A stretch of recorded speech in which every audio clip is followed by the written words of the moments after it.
Thank you very much, Mr. Mayor.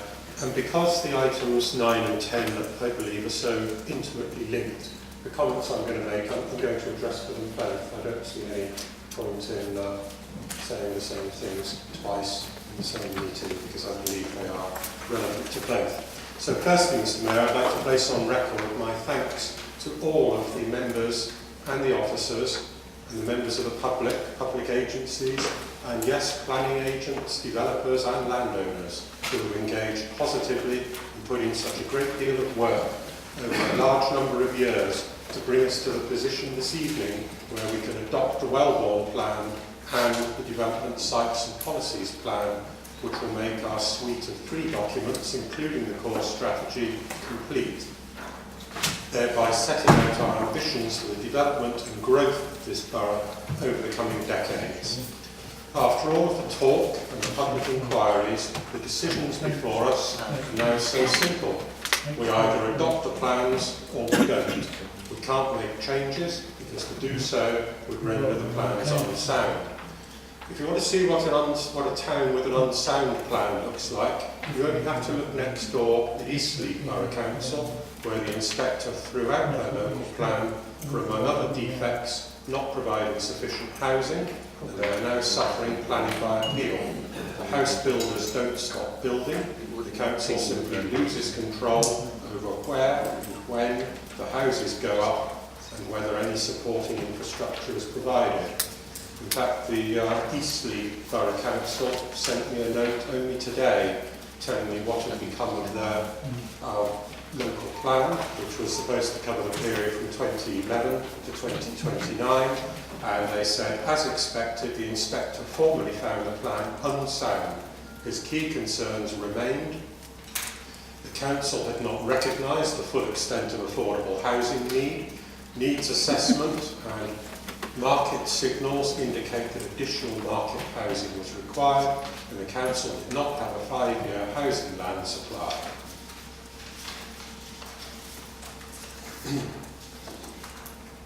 The Conservative administration of this council has worked hard to ensure that Fareham is not placed in the same position as Eastleigh. All through the process we've met opposition from within and without this chamber, although I have to note that the opposition from within the chamber does rather appear to have evaporated somewhat this evening. The most important of all meetings, we've got no-shows from the leader and the deputy leader of the opposition, Councillors Whittle and Price, as well as the elastic Councillor Gregory. I became leader over 16 years ago, knowing that I would be called upon to take difficult decisions in partnership with colleagues. This administration does not have the luxury of the opposition, where it's possible to oppose and vote against with no solution in mind other than something will turn up, which will negate the need for us to make any decisions. My view is that I would rather we in this chamber make the decisions democratically and transparently, rather than us being done to, probably turned over by developers, their agents, and undemocratic appeal inspectors with no knowledge of Fareham, our needs or our aspirations. Of course, with the opposition, we've become used to being deluged with so-called facts from those who would misinform Fareham at every opportunity. We have heard their claims this evening. We don't need any housing, and even if we do, we don't want it anywhere near us. We have the constant falsehood perpetrated that this is all an evil plot dreamt up by a malign organisation called Push and its malevolent chairman, who not only thought up the housing numbers, but also imposes them on his own town. Of course, in the real world, we know differently. We know that the Partnership for Urban South Hampshire is simply a joint committee made up of the democratically elected leaders of the councils in South Hampshire and the Isle of Wight. We know that its meetings are open to the public, and its agendas and minutes are published in the same way as those of any other council meeting. In fact, it's a very convenient organisation for Fareham residents to see, as all of its meetings are held here in this chamber, the next one being at this time tomorrow evening. It is the duty of all planning authorities, Mr. Mayor, to have a 5-year land supply for housing. It is also the duty of all planning authorities to cooperate with the other planning authorities around them. Push enables inspectors to be assured of that without question at any planning or appeal inquiry. Push also ensures by this cooperation that no developer can come in and pick off one town at the expense of its neighbour, as we produce a non-statutory, robust spatial strategy. That strategy contains the numbers of homes and jobs that are needed in Hampshire, broken down by council area. And those numbers are not dreamt up by me and imposed on everyone. In fact, in 13 years of its existence, Push has never even had a vote, as all decisions have been arrived at under my chairmanship by consensus. The housing numbers come from an independently produced and academically grounded document, I apologise for the jargon, called the Strategic Housing Market Assessment, or SHMAR. Another document that all planning authorities are legally required to have, and one which all planning authorities rely upon, I should say all planning inspectors rely upon in deciding planning appeals. We cooperate with our neighbours in producing the spatial strategy for the area. That strategy is currently being updated, which is why there will be a public consultation later this year to roll it forward for another decade to 2036. That is also why we will be reviewing our new local plan shortly to ensure its compliance with the new strategy and therefore its resilience to planning appeals. So having put to bed the myth of Push and its relationship to housing numbers, what does this suite of documents mean to the Borough of Fareham and to its people? It means that the plans are in place for development to take place to accommodate the housing and employment needs of the current and future generations. It means that democratically elected local councillors, elected by their communities, make the decisions on development and growth. It means that strategic countryside and other gaps have a greater level of protection than they would otherwise have if we had no local plan in place. It means that we can enable the provision of homes and jobs for local people. Are those homes and jobs exclusively for Fareham residents? Of course not. Our borders are porous. How many people here this evening were born in Fareham? There's 1, 2, 3, 4. Very few. If over the last 50 years this council had followed the principles that some are trying to impose upon us, then hardly any of us would be here, as we would not have been permitted to move to Fareham. Is the population growth being planned for excessive?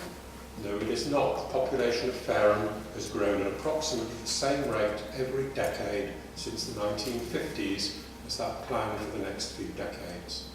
As I did when we met to publish the main modifications to the plan, I commented on my pledge on infrastructure, not the pledge that some, including journalists, have attempted to rewrite for me, but rather the one that I wrote, included in our Conservative in Touch newsletters, which we circulate quarterly in the borough. And again, for the avoidance of doubt, I repeat it tonight. And that is, that not one brick will be laid at Welborne before the infrastructure requirements have been properly assessed, costed, funding identified. This includes roads, schools, public transport, shops, employment, open spaces, and the gaps to separate the development from Fundley, Knoll and Wickham. Public as well as private funding is required to bring Welborne to fruition. We've seen around £2 million of government grant used in the preparation of the studies and plans that have been necessary to get us this far. And there will be more, as concerned residents rightly demand that the proper studies are carried out into the effects of such a development and how they will be mitigated. Fortunately, all of that has come by way of grant aid to this council. Not one penny has been a charge against the council tax. If that is not enough, then I have, with colleagues, worked tirelessly to bring funding to Fareham for essential infrastructure associated not just with Welborne, but also the enterprise zone of Daedalus. Not only do we now have public funding agreed to supplement private funding for a new junction 10 of the M27, £15 million from government, but also for many other elements of road infrastructure around Fareham. Western Way, £1 million. Gudheath Lane, Station Roundabout, £6.6 million. Newgate Lane North and South, St Margaret's Lane roundabout to Titchfield, 3 million. Peel Common roundabout, 3 million. Duelling the A27 to Junction 9. Next month, planning applications for Stubbington Bypass and Newgate Lane South will be submitted. So we will then be able, with support from our local MPs, to approach government for funding for the bypass. I'd now like to say a little about the need for affordable, let alone private open market housing in Fareham. It's worth bearing in mind that in this country, due to advances in public health and longevity, we now house 3 rather than 2 generations. Children now expect that their grandparents will still be alive as they move into adulthood and need homes of their own. That never used to be the case. Also, sadly, couples split up, again generating a need for 2 homes. There are currently 1,372 families registered with this council and on the waiting list.